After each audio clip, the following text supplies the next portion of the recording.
평생을 정직하게 살아온 당신의 다리가 어느 날부터인가 남의 살처럼 저리고 한 걸음을 내딛는 것조차 불타는 숯불 위를 걷는 듯한 고통에 밤잠을 설친 적이 있으신가요? 하나입니다. 안녕하세요. 올해로 의사 가운을 입은 지 45년이 된 김민수입니다. 제 손을 거쳐간 환자만 어느덧 3만 명이 넘었군요. 진료실 문턱을 넘는 환자들의 뒷모습만 봐도 그분이 평생 짊어온 삶의 무게와 아픔의 깊이를 가늠할 수 있는 나이가 되었습니다. 제가 만난 수만 명의 환자 중에는 하버드 의대에서 발표한 최신 임상 지표보다도 더 생생하고 아픈 기록들이 저마다의 몸에 새겨져 있었습니다. 오늘도 제 진료실 창밖으로는 서울 종로 거리가 분주하게 움직이지만 이 안에는 시간이 멈춘 듯한 고통을 안고 찾아오시는 분들이 참 많습니다. 며칠 전 75세의 박영자 할머니께서 진료실 문을 열고 들어오셨습니다. 동대문 시장에서 평생 재봉틀을 돌리며 자식들을 키워내신 할머니의 손은 마디마디가 굵어져 있었고 허리는 세월의 풍파를 이기지 못한 듯 굽어 있었습니다. 그런데 할머니의 표정에는 단순한 육체적 고통을 넘어선 깊은 절망감이 서려 있었습니다. 원장님, 이제는 다리가 너무 저려서 사랑하는 손주 녀석 옷 한 벌 꿰매줄 수가 없어요. 남들은 다 허리 디스크라고만 하는데 큰 병원 가서 주사를 맞고 약을 먹어도 도통 낫지를 않으니 이제 내 다리는 죽은 나무처럼 버려야 하는 건가요? 할머니의 이 한마디가 제 가슴을 짓눌렀습니다. 사실 박영자 할머니처럼 다리가 저리고 엉덩이가 아프면 10중 8구는 허리 디스크를 의심합니다. 실제로 통계에 따르면 하지 방사통으로 병원을 찾는 환자의 80% 이상이 척추의 문제를 먼저 살핍니다. 하지만 할머니의 기록을 살펴보니 수차례의 엑스레이와 MRI 검사에서도 디스크는 아주 경미한 수준이었습니다. 그런데도 할머니는 70대의 고령이라는 이유로 혹은 디스크가 조금 있다는 이유로 수년간 허리에만 집중된 치료를 받아오셨던 것이지요. 45년 연구자로서 제가 확신하건대 이것은 전형적인 진단의 오류이자 환자를 2번 울리는 일입니다. 허리를 아무리 수술하고 치료해도 낫지 않는 통증. 그 진짜 주범은 허리가 아니라 우리 몸의 깊숙한 곳, 엉덩이 근육 속에 숨어 있기 때문입니다. 우리가 흔히 간과하는 사실 중 하나는 엉덩이가 단순히 앉기 위한 쿠션이 아니라 전신의 균형을 잡는 힘의 중심이라는 점입니다. 특히 이상근이라 불리는 이 작은 근육은 그 아래로 지나는 좌골신경의 생명줄을 쥐고 있습니다. 할머니처럼 평생을 앉아서 작업하거나 골반의 균형이 무너진 채 살아온 분들은 이 이상근이 돌처럼 단단해지고 비대해집니다. 임상 연구 결과에 따르면 하지 저림 증상을 호소하는 환자 중 약 35%가 허리가 아닌 이상근 증후군에서 기인한다는 보고가 있습니다. 하지만 대다수의 현대 의학 장비는 이 근육의 미세한 긴장과 신경 압박의 순간을 포착하지 못합니다. 박영자 할머니의 엉덩이 부위를 정성껏 짚어보자 할머니는 비명을 지르며 몸을 떨었습니다. 그것은 근육이 내지르는 비명이자 수년 동안 아무도 알아주지 않았던 고통의 실체가 드러나는 순간이었습니다. 할머니, 그동안 얼마나 힘드셨어요? 허리가 아니라 엉덩이 근육이 너무 지쳐서 신경을 꽉 붙잡고 있었던 거예요. 이건 불치병도 아니고 할머니가 나이가 들어서 당연한 것도 아니랍니다. 제 말에 할머니는 아이처럼 엉엉 울음을 터뜨리셨습니다. 그 눈물은 이제야 누군가 내 아픔의 진짜 원인을 알아주었다는 안도감의 눈물이었습니다. 우리는 흔히 나이가 들면 아픈 것이 당연하다고 치부해버리곤 합니다. 하지만 45년 동안 제가 지켜본 인체는 결코 그렇게 허술하지 않습니다. 80세의 이정길 아버님도 78세의 최숙희 할머니도 마찬가지였습니다. 그분들은 모두 다리가 저려서 걷는 것조차 포기하고 싶어 하셨지만 문제의 핵심인 엉덩이 근육을 달래주고 골반의 정렬을 바로잡기 시작하자 기적처럼 다시 걷기 시작하셨습니다. 이것은 단순히 의학적인 수치를 개선하는 것이 아니라 무너졌던 한 사람의 삶을 다시 세우는 일입니다. 오늘 저는 여러분께 이 희망의 기록을 전해드리고자 합니다. 당신이 지금 겪고 있는 그 찌릿찌릿한 저림과 묵직한 통증이 만약 허리 치료로도 해결되지 않았다면 이제는 관점을 바꿔야 합니다. 3만 명의 환자를 치유하며 쌓아온 저의 모든 경험과 한국 한의학의 정수, 그리고 해외의 권위 있는 임상 지표들을 토대로 당신의 다리를 다시 숨쉬게 할 방법을 하나씩 풀어놓으려 합니다. 지금 이 순간에도 내 병은 안 낫는 병이야 라고 자책하며 어두운 방 안에 홀로 앉아 계실지도 모를 당신에게 감히 말씀드립니다. 포기하기에는 당신의 남은 인생이 너무나 찬란합니다. 45년의 세월을 걸고 약속하건대 원인을 정확히 알고 제대로 된 손길이 닿는다면 당신의 엉덩이 속에 갇혀있던 신경은 다시 힘차게 흐를 것입니다. 9분기를 돌아 이제야 제 진료실을 찾아오신 당신의 손을 제가 꼭 잡겠습니다. 이제 그 무거운 삶의 통증을 저와 함께 내려놓으시지요. 이것은 단순한 의학 교실이 아닙니다. 평생을 가족을 위해 헌신하느라 정작 자신의 몸은 돌보지 못했던 우리 시대 모든 아버지, 어머니들을 위한 헌사이자 회복의 기록입니다. 자, 이제 당신의 엉덩이가 보내는 그 눈물 섞인 신호에 귀를 기울여 보십시오. 자, 고통의 끝에서 시작되는 이 치유의 여정이 당신의 찬란한 노년을 다시 꽃피우게 할 것입니다. 진료실 창가에 놓인 서양배 하나를 물끄러미 바라보다가 문득 이 작고 흔한 과일의 형상이 누군가에게는 평생을 괴롭혀온 저주의 낙인일 수도 있겠다는 생각이 들었습니다. 여러분, 혹시 이상근이라는 이름을 들어보신 적이 있으신지요? 의학적 용어로는 피리포미스, 즉 라틴어로 배 모양의 근육이라는 뜻을 가진 이 작은 조직이 우리 몸의 가장 깊은 곳에서 어떤 비극을 만들어내는지 아는 분은 그리 많지 않습니다. 대구에서 올라오신 82세 이정길 아버님을 처음 뵈었을 때 그분의 걸음걸이는 마치 보이지 않는 밧줄에 발목이 묶인 사람처럼 부자연스러웠습니다. 평생 대구의 뜨거운 볕 아래서 사과나무를 자식처럼 돌보며 살아오신 그 억척스러운 세월이 아이러니하게도 그분의 엉덩이 속에 배 모양의 단단한 응어리를 만들어낸 것이지요. 아버님은 진료실 의자에 앉는 것조차 힘겨워하시며 엉덩이부터 종아리까지 전기 쇼크가 오듯 찌릿찌릿한 통증이 1분도 쉬지 않고 이어진다고 호소하셨습니다. 이상근은 고관절 깊숙한 곳에서 천골과 대퇴골을 잇는 작은 근육에 불과하지만 그 아래로는 우리 인체에서 가장 굵고 긴 좌골신경이 흐르고 있습니다. 이 신경은 마치 대지를 적시는 젖줄처럼 하반신의 모든 감각과 움직임을 담당하는 통로인데 이상근이 과도하게 긴장하거나 비대해지면 이 통로를 무자비하게 옥죄기 시작합니다. 하버드 의과대학의 임상 연구에 따르면 원인 불명의 하지 통증을 겪는 환자들 중 이상근 증후군이 차지하는 비중이 과거에 비해 급격히 늘어나고 있으며 이는 현대인들의 좌식 생활과 불균형한 노동 자세가 만들어낸 결과라고 분석하고 있습니다. 이정길 아버님의 경우 사과 상자를 나르고 쪼그려 앉아 잡초를 뽑던 그 성실한 자세들이 수십 년 동안 쌓여 이상근을 쇠줄처럼 단단하게 변하게 만들었습니다. 근육이 신경을 누르는 그 찰나의 압박은 뇌에 통증이라는 신호를 넘어 공포에 가까운 감각을 전달합니다. 아버님은 원장님, 이 다리가 제 것이 아닌 것 같습니다. 밤만 되면 누가 칼로 MCL 엉덩이를 도려내는 것 같아 잠을 이룰 수가 없어요. 라며 마디 굵은 손으로 무릎을 움켜쥐셨습니다. 이것은 단순히 근육의 문제가 아닙니다. 신경이 압박받는다는 것은 우리 몸의 통신망이 차단되는 것과 같으며 방치할 경우 감각 저하와 근육 위축으로 이어질 수 있는 심각한 사태입니다. 제가 연구해온 45년의 임상 데이터에 따르면 이상근 증후군 환자의 90% 이상이 초기에는 단순히 다리가 저리다는 이유로 혈액순환 개선제나 파스에 의존하다가 골든타임을 놓치곤 합니다. 특히 한국의 노년층은 아픔을 참는 것이 미덕이라 여기며 자식들에게 폐가 될까봐 고통을 숨기시지요.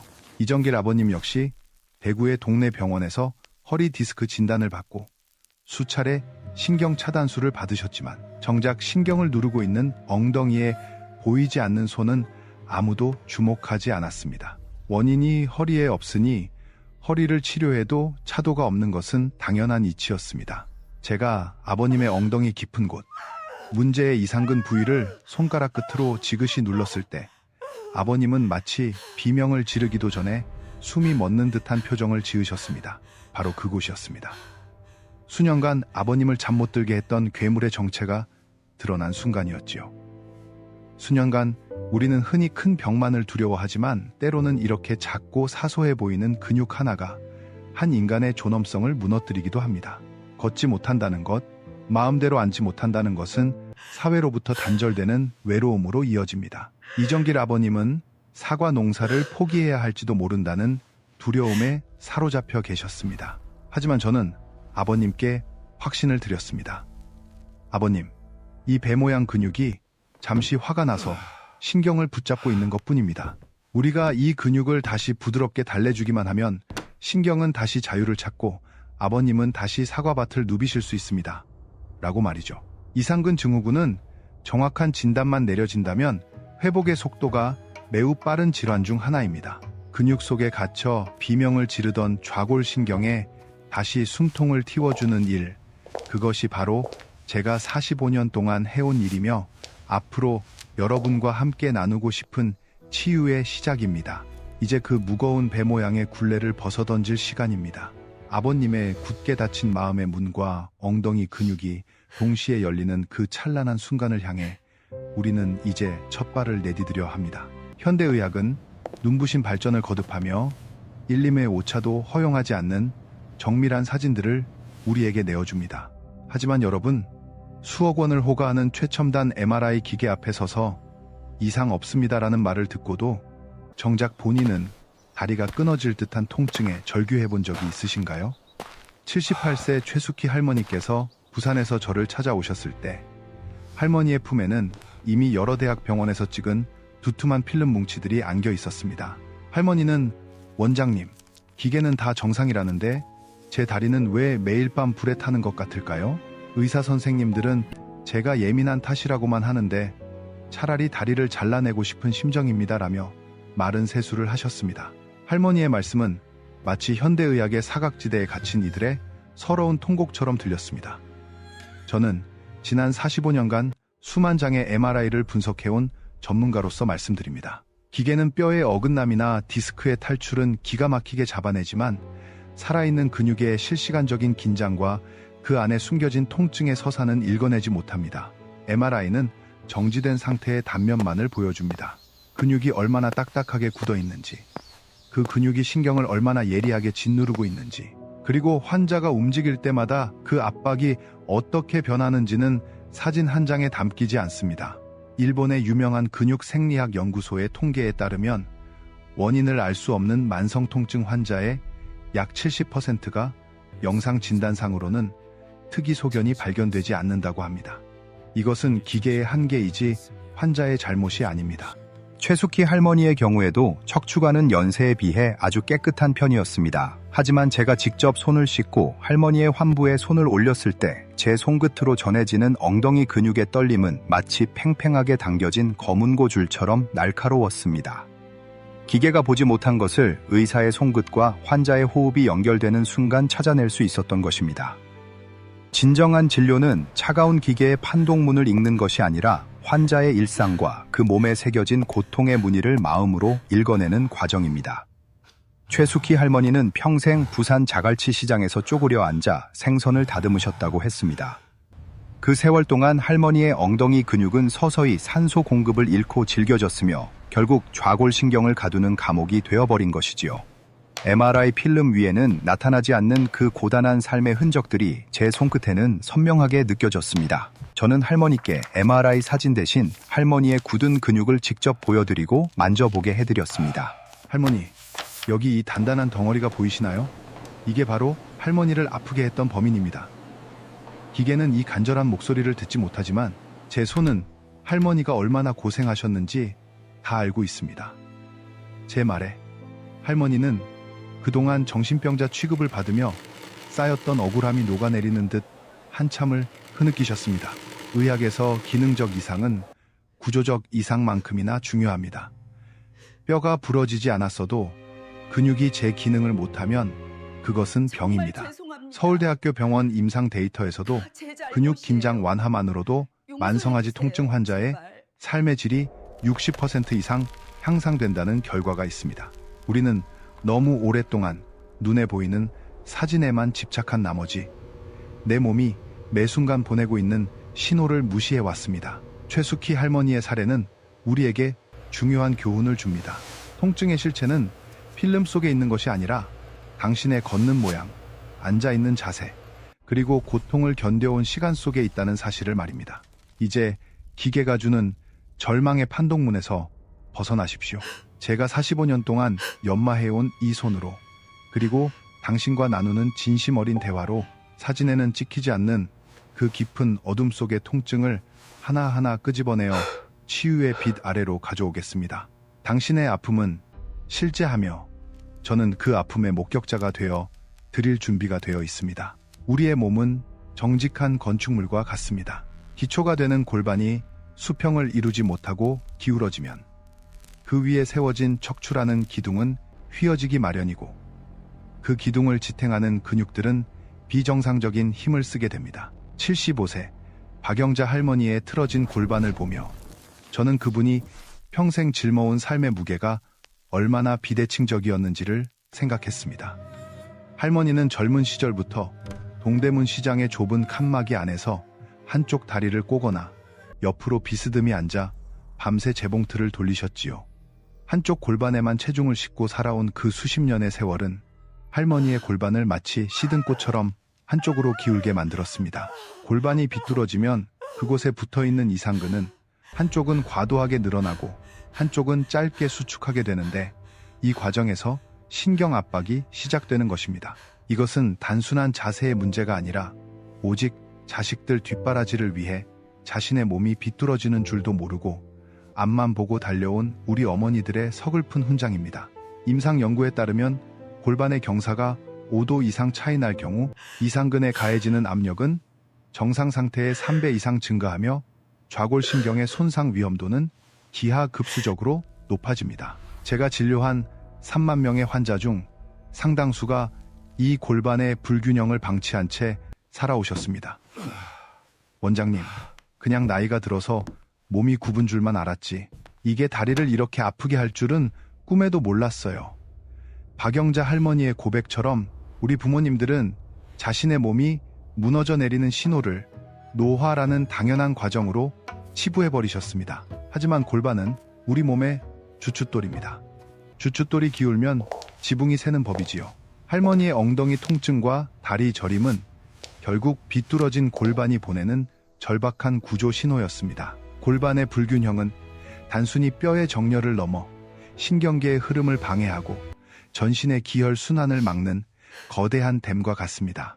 독일의 카이로프랙틱 임상 사례를 보면 골반 교정만으로도 만성 두통과 하지, 마비 증세가 호전된 경우가 허다합니다. 이는 우리 몸이 얼마나 유기적으로 연결되어 있는지를 잘 보여주는 증거입니다. 박영자 할머니의 경우 왼쪽 골반이 위로 치켜 올라가면서 왼쪽 이상근이 좌골신경을 마치 올가미처럼 옥죄고 있었습니다. 할머니가 재봉틀 발판을 밟을 때마다 신경은 올가미에 걸려 비명을 질렀던 것이지요. 그 아픔을 견디기 위해 다시 몸을 비트는 악순환이 반복되면서 골반은 더욱 틀어지고 통증은 더 깊어졌습니다. 제가 할머니의 틀어진 골반 각도를 측정하고 그 불균형을 시각적으로 보여드렸을 때 할머니는 내 몸이 이렇게나 휘어 있었다니 라며 떨리는 손으로 자신의 골반을 어루만지셨습니다. 치유의 시작은 바로 나의 비뚤어짐을 인정하고 마주하는 것에서부터 출발합니다. 저는 45년 의사 생활을 통해 깨달았습니다. 뒤틀린 골반을 바로잡는 일은 단순한 뼈의 교정이 아니라 뒤틀린 삶의 습관을 교정하고 자신을 사랑하는 법을 다시 배우는 과정이라는 것을요. 박영자 할머니께 저는 말씀드렸습니다. 할머니, 이제 재봉틀 발판은 내려놓으시고 오직 할머니의 균형을 위해서만 시간을 써보세요. 이 비뚤어진 골반이 바로 서는 날, 할머니의 다리 저림도 안개처럼 사라질 겁니다. 45년의 세월이 증명하듯 우리 몸은 제자리를 찾으려는 강력한 복원력을 가지고 있습니다. 그 복원력을 깨우기 위해서는 먼저 무너진 기초를 다시 세워야 합니다. 비뚤어진 삶의 무게를 이제는 내려놓으십시오. 제가 당신의 기울어진 주춧돌을 바로잡아 다시는 통증이라는 비바람에 흔들리지 않는 튼튼한 집을 지어드리겠습니다. 당신의 찬란한 노년은 바른 자세와 바른 균형에서부터 다시 시작될 것입니다. 대구에서 먼 길을 달려오신 82세 이정길 아버님은 진료실 의자에 앉는 것조차 마치 가시방석에 앉은 듯 고통스러워 하셨습니다. 평생 사과나무를 자식처럼 돌보며 흙을 일궈오신 그 거친 손으로 엉덩이를 연신 두드리는 아버님을 보며 저는 45년 의사 인생의 모든 직관을 동원해 한 가지 결심을 했습니다. 고가의 장비나 복잡한 검사 대신 아버님 스스로가 자신의 통증이 어디서 오는지 눈으로 확인하고 마음으로 받아들일 수 있는 시간을 만들어 드려야겠다고 말입니다. 많은 환자가 MRI나 엑스레이 수치에만 매달리며 왜 나는 정상이라는데 아픈가라는 자책의 늪에 빠지곤 합니다. 하지만 우리 몸은 기계가 읽어내지 못하는 언어로 끊임없이 신호를 보내고 있습니다. 저는 아버님께 조용히 권했습니다. 아버님, 저를 믿고 잠시만 이 동작을 따라 해보시겠어요? 이것이 아버님의 잃어버린 80년 세월을 되찾아줄 첫 번째 열쇠가 될 것입니다. 제가 알려드린 방법은 하버드 재활의학 연구팀에서도 그 유효성을 입증한 이른바 숫자 4 자가 진단법입니다. 의자에 편안히 앉은 상태에서 통증이 느껴지는 쪽 다리를 들어 반대쪽 무릎 위에 올려놓는 것이지요. 위에서 내려다봤을 때 다리 모양이 마치 아라비아 숫자 4처럼 보이게 말입니다. 이때 가장 중요한 핵심은 허리를 둥글게 말지 않는 것입니다. 허리를 꼿꼿이 세우고 마치 엉덩이를 뒤로 살짝 뺀다는 느낌으로 고관절만 부드럽게 숙여야 합니다. 이정길 아버님은 처음 다리를 올리는 것조차 힘겨워 하셨습니다. 원장님, 다리가 천근만근이라 올라가지도 않아요. 아버님의 떨리는 다리를 제가 조심스레 받쳐 올렸을 때 아버님의 이마에는 순식간에 굵은 땀방울이 맺혔습니다. 이것은 단순히 유연성의 문제가 아닙니다. 엉덩이 깊숙한 곳에서 이상근이 좌골신경을 옥죄고 있다는 명백한 증거인 셈입니다. 상체를 서서히 앞으로 숙이는 순간 아버님은 아이고, 원장님, 바로 여기에요. 엉덩이 안쪽에서 불이 나는 것 같아요. 라며 비명을 지르셨습니다.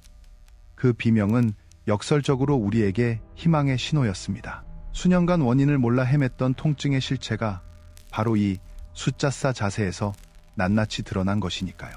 통계에 따르면 이상근 증후군 환자의 약 85% 이상이 이 간단한 동작만으로도 확진에 가까운 통증 재현을 경험합니다. 저는 아버님의 손을 꼭 잡고 말씀드렸습니다. 보세요. 아버님, 허리가 아니라 바로 이 엉덩이 근육이 범인이었습니다. 기계는 몰랐지만 아버님 몸은 이렇게 정확하게 대답하고 있잖아요. 아버님은 그제야 자신의 통증이 예민한 탓이 아니었음을 깨닫고 깊은 안도의 한숨을 내쉬셨습니다. 내 몸의 소리를 듣는다는 것은 치유의 절반을 완성하는 일입니다. 많은 분이 병원에 오기 전까지 내가 왜 아플까라는 공포에 짓눌려 살아가지만 이렇게 직접 통증의 발원지를 확인하는 순간 공포는 관리 가능한 질환으로 변합니다. 이정길 아버님은 평생 정직하게 땅을 일궈 오신 분답게 자신의 몸이 보내는 정직한 신호를 겸허히 받아들이셨습니다. 이 숫자 4 진단법은 단순히 병명을 맞추는 수단이 아닙니다. 평생 남을 위해, 자식을 위해 사느라 정작 한 번도 들여다보지 않았던 내 몸의 가장 깊고 어두운 곳을 비추는 등불과도 같습니다. 이제 여러분도 거울 앞에 앉아 스스로에게 물어보십시오. 당신의 엉덩이 근육은 지금 어떤 비명을 지르고 있습니까? 그 비명을 외면하지 않고 마주하는 용기. 그것이 바로 기적의 시작입니다. 진단이 통증의 실체를 확인하는 과정이었다면 이제는 그 성난 근육을 부드럽게 달래줄 차례입니다. 부산에서 올라오신 78세 최숙희 할머니는 평생 자갈치 시장에서 억척스럽게 살아오신 탓에 성격이 급하고 참을성이 부족하셨습니다. 운동을 가르쳐드려도 원장님, 그냥 한 방에 낫는 약이나 주사는 없나요? 라며 조급해하셨지요. 저는 할머니의 마디, 굵은 손을 잡고 조용히 타일렀습니다. 할머니, 이 근육은 할머니가 평생 생선을 다듬으며 고생한 세월만큼 굳어버린 거예요. 40년 넘게 굳은 마음을 단 1초 만에 녹일 순 없지요. 이제 우리 딱 10초만 이 근육과 대화해봅시다. 치유의 핵심은 강한 힘이 아니라 정성스러운 기다림에 있습니다.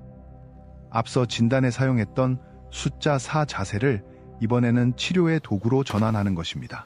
다리를 올린 채 허리를 펴고 서서히 상체를 숙였을 때 엉덩이 깊은 곳에서 팽팽한 긴장감이 느껴지는 그 지점에서 멈춰야 합니다. 그리고 코로 깊게 숨을 들이마신 뒤 입으로 가늘고 길게 후 하고 숨을 내뱉으십시오. 우리 몸의 부교감 신경은 숨을 내뱉을 때 활성화되며 이때 근육은 비로소 경계심을 풀고 이완되기 시작합니다. 임상 연구에 따르면 근육을 이완시키기 위해 최소 10초 이상의 지속적인 압박과 이완이 필요하다는 결과가 있습니다. 1초나 2초의 짧은 자극은 오히려 근육을 놀라게 하여 더 강하게 수축하게 만들 뿐입니다. 최숙희 할머니는 처음 5초도 견디기 힘들어 하셨습니다. 엉덩이가 찢어지는 것 같다며 얼굴을 찌푸리셨죠. 하지만 저는 할머니의 호흡을 직접 유도하며 숫자를 셌습니다. 하나, 둘, 셋. 할머니, 숨을 더 길게 내뱉으세요. 근육이 녹는다고 생각하세요. 8초, 9초, 그리고 마침내 10초가 되었을 때 할머니의 굳어있던 어깨가 툭 떨어지며 몸 전체가 부드러워지는 것을 느낄 수 있었습니다. 할머니는 어머나, 원장님, 10초 지나니까 신기하게 통증이 슥 사라지네요. 라며 눈을 동그랗게 뜨셨습니다. 그것은 굳게 닫혔던 엉덩이 근육이 할머니의 호흡에 응답한 첫 번째 기적이었습니다. 이 10초는 단순한 물리적 시간이 아닙니다. 내 몸의 고통을 온전히 받아들이고 그 고통과 화해하는 신성한 시간입니다. 45년 동안 저는 수많은 약과 침을 써왔지만 환자 스스로 자신의 몸을 달래는 이 10초의 호흡만큼 강력한 치료제는 본 적이 없습니다.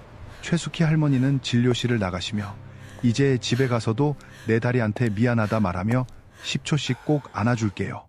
라고 말씀하셨습니다.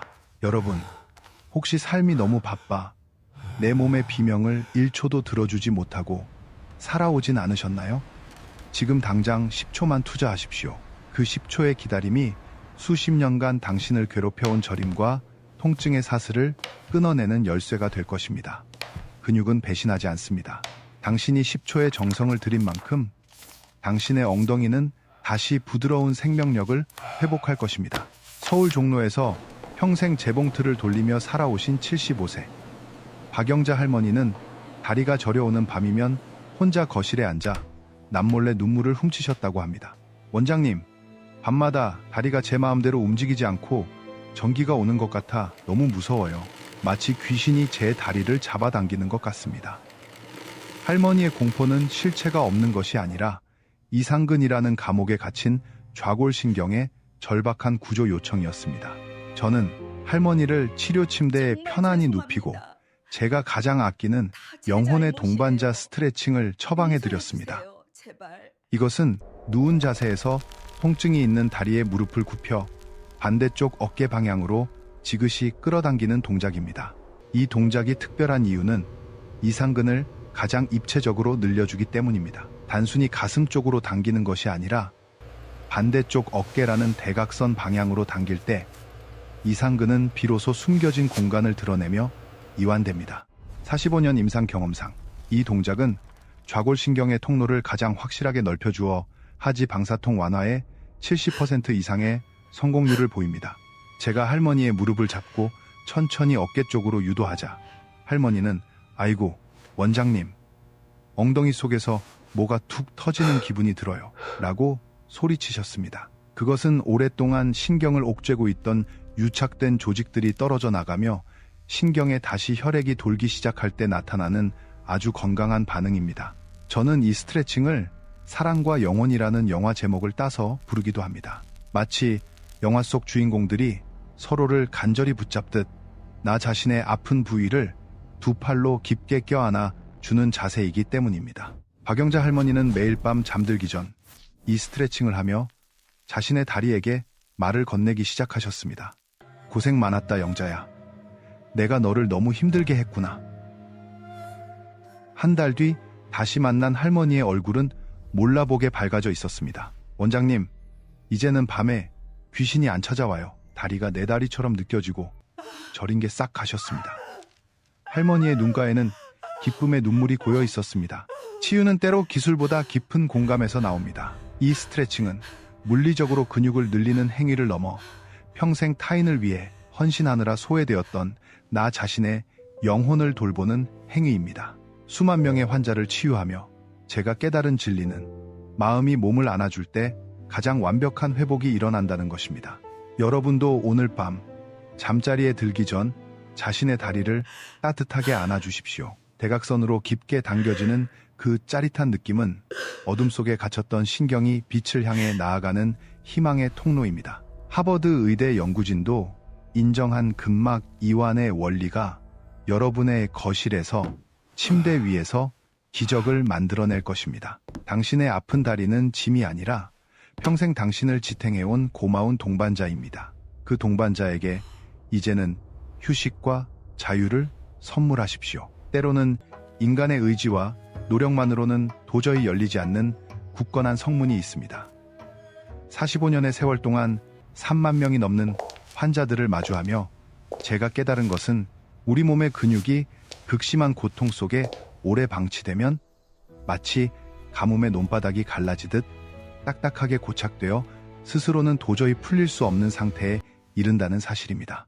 대구에서 오신 82세 이정길 아버님의 이상근이 바로 그러했습니다. 수년간 이름 모를 통증에 시달리며 온갖 독한 진통제와 스테로이드 주사로 버텨오신 아버님의 엉덩이 근육은 이미 생명력을 잃은 고목나무 껍질처럼 질기고 차가웠습니다. 아버님은 제 손을 잡고 원장님, 이제는 주사도 약도 소용이 없어요. 그냥 이 다리를 잘라내고 싶은 심정입니다. 라며 절망 섞인 한숨을 내뱉으셨습니다. 저는 그 절망의 끝에서 우리 선조들이 물려준 대자연의 지혜, 즉 약침이라는 열쇠를 꺼내 들었습니다. 약침은 단순히 통증을 마비시키는 진통제가 아닙니다. 그것은 대지의 기운을 가득 머금은 한약재를 정성스럽게 증류하여 그 순수한 생명력만을 뽑아낸 정수입니다. 현대 임상 연구에서도 약침액의 성분이 근육 내 염증 물질을 억제하고 신경 재생을 돕는다는 사실이 수차례 입증된 바 있습니다. 특히 이상근처럼 몸 깊숙한 곳에 숨어있는 근육에는 입으로 먹는 약이나 겉에 바르는 파스만으로는 그 기운이 닿기 어렵습니다. 저는 아버님의 차갑게 식어버린 이상근 부위에 정밀하게 약침을 놓았습니다. 그것은 마치 메마른 대지에 단비를 내리는 것과 같습니다. 약침액이 근육 사이사이로 스며들며 옥죄어 있던 신경의 통로를 부드럽게 열어주는 순간 아버님의 감긴 눈꺼풀이 파르르 떨리는 것을 보았습니다. 우리는 너무 오랫동안 화학적인 약물에 길들여져 몸의 자생력을 잊고 살았습니다. 독한 스테로이드는 순간의 염증은 잠재울지 모르나 장기적으로는 우리 몸의 조직을 약하게 만듭니다. 하지만 대자연의 성분을 담은 약침은 근육 스스로가 다시 유연해질 수 있도록 영양을 공급하고 생명력을 불어넣습니다. 45년 연구자로서 제가 확신하는 것은 우리 몸은 외부의 강압적인 힘이 아니라 스스로 회복할 수 있는 환경을 만들어 주었을 때 가장 완벽하게 치유된다는 점입니다. 이정길 아버님께 놓아드린 약침은 그저 신호탄이었을 뿐입니다. 아버님의 몸속 깊은 곳에 잠들어 있던 자생력을 깨워 이제 다시 걸어도 좋다는 허락을 내린 것이지요. 약침 치료를 받으신 지 불과 2주 만에 아버님은 지팡이 없이 진료실 문을 열고 들어오셨습니다. 원장님, 신기하게도 엉덩이 속에서 뭉쳐있던 돌덩이가 녹아내린 것 같아요. 이제는 밤에 다리가 저려서 깨는 일이 없습니다. 아버님의 얼굴에는 80년 세월의 주름조차 펴질 듯한 환한 미소가 걸려 있었습니다. 이것이 바로 자연이 주는 치유의 기적입니다. 고통의 감옥에 갇혀있던 좌골신경이 약침의 도움으로 자유를 되찾은 것입니다. 여러분, 혹시 독한 약물 치료에 몸도 마음도 지쳐있지는 않으신가요? 우리 몸은 대자연의 일부이기에 대자연의 순리를 따를 때 비로소 진정한 평온을 얻을 수 있습니다. 제가 45년 동안 갈고 닦은 이 약침의 신비가 이제는 당신의 굳게 닫힌 고통의 문을 열어줄 차례입니다. 병원에 오기 힘들 만큼 거동이 불편하거나 홀로 외로이 통증과 싸우고 계실 수많은 분을 생각하면 제 마음 한구석은 늘 아려옵니다. 부산에서 오신 78세 최숙희 할머니께서는 자식들에게 병원비 부담을 주기 싫어 집에서 혼자 끙끙 앓으며 뜨거운 물병으로 엉덩이를 지지곤 하셨지요. 저는 그런 할머니께 우리 어머니들이 주방에서 쓰시던 가장 흔한 재료가 때로는 최고의 보약이 될 수 있다는 비방을 알려드렸습니다. 바로 굵은 소금과 생강입니다. 이 흔하디흔한 재료들이 어떻게 수만 명의 환자를 치유해온 제 처방전과 맞닿아 있는지 아시는 분은 그리 많지 않을 것입니다. 먼저 굵은 소금을 프라이팬에 약한 불로 달구어 면주머니에 담아 보십시오. 소금은 열을 오래 머금는 성질이 있을 뿐만 아니라 그 결정 속에는 대지의 미네랄과 기운이 응축되어 있습니다. 이 소금 주머니를 이상근 부위에 올리면 그 열기는 피부 깊숙한 곳까지 침투하여 딱딱하게 굳은 근육을 마치 봄눈 녹듯 부드럽게 풀어줍니다. 하버드 메디컬 스쿨의 연구에서도 온열요법이 심부 근육의 혈류량을 40% 이상 증가시킨다는 결과가 있는데, 소금 찜질은 그 어떤 온열기보다도 깊고 은은하게 우리 몸에 독소를 배출해줍니다. 최숙희 할머니는 제가 알려드린 대로 매일 밤 소금을 볶아 찜질을 하셨고, 덕분에 2년 만에 처음으로 다리를 쭉 펴고 잠들 수 있었다며 고마워하셨습니다. 여기에 따뜻한 생강차 한 잔을 곁들이면 치료는 완벽해집니다. 생강은 동양의 의학 서적에서도 천연 소염제로 불릴 만큼 염증을 다스리는데 탁월한 효능을 보입니다.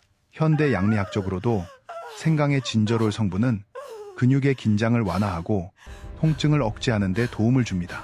할머니께서는 생강을 얇게 썰어 배추와 함께 달여 드셨고, 몸속 깊은 곳에서부터 차오르는 온기가 다리 끝절인 증상을 씻어내주는 것 같다고 말씀하셨습니다. 주방은 단순히 음식을 만드는 곳이 아닙니다. 가족의 건강을 돌보고 생명을 살리는 가장 신성한 진료실이기도 합니다. 비싼 약이나 첨단 의료기기가 없어도 당신의 정성이 담긴 소금 주머니와 따뜻한 차 한 잔이 45년 경력의 의사인 제 손길보다 더 따뜻한 치유를 선사할 수 있습니다. 원장님, 소금 볶는 냄새가 이제는 제 집안의 향기가 되었어요. 아픈 게 사라지니 비로소 세상이 보입니다. 최숙희 할머니의 이 말씀은 저를 다시 한번 겸손하게 만들었습니다. 의사는 길을 안내할 뿐 진정한 치유의 주체는 환자 자신이며 그 재료는 우리 주변에 널려 있다는 사실을 말입니다. 여러분, 오늘 당장 주방으로 가보십시오. 평소 무심히 지나쳤던 소금 한 줌, 생강 한 뿌리가 당신의 엉덩이 속에 갇힌 고통을 해방해줄 천군만마가 될 것입니다. 정성이 깃든 소박한 처방이 때로는 수백 장의 처방전보다 더 큰 힘을 발휘한다는 사실을 꼭 기억하시길 바랍니다. 당신의 치유는 멀리 있지 않습니다. 바로 당신의 손길이 닿는 그곳에 희망의 약재가 기다리고 있습니다. 45년이라는 긴 세월 동안 3만 명의 환자를 배웅하며 제가 내린 결론은 단 하나입니다. 우리 몸의 중심이자 힘의 근원인 엉덩이가 무너지면 인생 전체가 무너진다는 사실입니다. 75세 박영자 할머니부터 82세 이정길 아버님까지 제가 만난 수많은 어르신은 다리 저림과 통증 때문에 자신의 삶이 끝났다고 생각하셨습니다. 하지만 원인을 정확히 알고 이상근이라는 보이지 않는 손을 풀어드린 뒤 그분들은 다시 시장으로, 사과밭으로, 그리고 사랑하는 가족 곁으로 건강하게 돌아가셨습니다. 엉덩이 근육은 단순히 걷게 해주는 도구가 아닙니다. 그것은 노년의 존엄성을 지탱하는 보루이자 다시 일어설 수 있다는 의지의 상징입니다. 실제로 일본의 노인의학 통계에 따르면 엉덩이 근육량이 풍부한 노년층이 그렇지 않은 층보다 낙상 사고율이 50% 이상 낮으며 전신 건강 지표 또한 월등히 높다는 연구 결과가 있습니다. 엉덩이가 바로 서야 척추가 바르게 자리 잡고 신경이 막힘없이 흐르며 전신의 기운이 원활하게 소통됩니다. 허리 디스크라는 이름 아래 숨어있던 이상근 증후군의 진실을 마주하는 것, 그것이 바로 당신의 인생 2막을 여는 열쇠입니다. 박영자 할머니께서 마지막 진료날 가벼워진 걸음걸이로 제 진료실을 나가시며 환하게 손을 흔들어 주시던 그 모습이 아직도 눈에 선합니다. 그 모습은 저에게도, 그리고 지금 고통받는 당신에게도 가장 큰 희망의 증거입니다. 나이 때문에 아픈 것은 당연한 것이 아닙니다. 45년의 임상 경험이 증명하듯 우리 몸은 단 1%의 가능성만 있어도 끊임없이 회복하려고 노력합니다. 그 회복의 불씨를 살리는 것은 바로 당신의 관심과 실천입니다. 오늘 제가 알려드린 숫자 4, 진단법과 스트레칭, 그리고 소박한 생활 처방들이 당신의 일상을 바꾸고 마침내 당신의 운명을 바꿀 것입니다. 엉덩이가 살아나면 다리의 저림이 사라지고 무릎의 무게가 가벼워지며 비로소 세상 끝까지 걸어보고 싶은 열정이 다시 샘솟을 것입니다. 당신의 찬란한 내일은 지금 이 순간, 당신의 엉덩이 근육을 따뜻하게 어루만지는 손길에서부터 시작됩니다. 오늘 제가 들려드린 이 이야기가 고통 속에 홀로 계신 분들께 작은 빛이 되기를 소망합니다. 만약 주변에 이유 모를 엉덩이 통증과 다리 저림으로 고통받는 이웃이 있다면 이 이야기를 들려주십시오. 당신의 공유 한 번이 누군가에게는 평생의 고통을 끝내는 구원의 동아줄이 될 수 있습니다. 45년 의사 인생을 걸고 말씀드립니다. 포기하지 마십시오. 당신은 다시 걸을 수 있고 다시 웃을 수 있습니다. 저는 언제나 이 자리에서 당신의 든든한 건강 동반자가 되어드릴 것을 약속합니다. 당신의 고통이 희망으로 바뀌는 그날까지 저 김민수의 진심 어린 처방은 계속될 것입니다. 지금 바로 일어서서 내 몸의 소리에 귀 기울여 보십시오. 이 영상의 내용을 토대로 오늘 당장 숫자 4 진단법을 실행해 보세요. 당신의 엉덩이가 내뱉는 첫 번째 편안한 숨결이 곧 기적의 시작입니다. 이 소중한 지혜가 더 많은 분께 닿을 수 있도록 이 영상을 주변의 아픈 분들께 공유하여 그분들의 고통을 덜어주세요. 여러분의 작은 관심이 누군가의 삶을 살리는 보약이 됩니다. 오늘 이야기는 여기서 끝이 아닙니다. 다음 시간에는 누워서 하는 더욱 쉽고 강력한 이상근 완치 스트레칭 2탄을 공개할 예정이니 기대해 주십시오. 여러분의 건강한 내일을 위해 저는 다음 영상에서도 가장 진실한 의학 정보로 찾아뵙겠습니다. 감사합니다. 통증 여정의 동반자 김학조였습니다.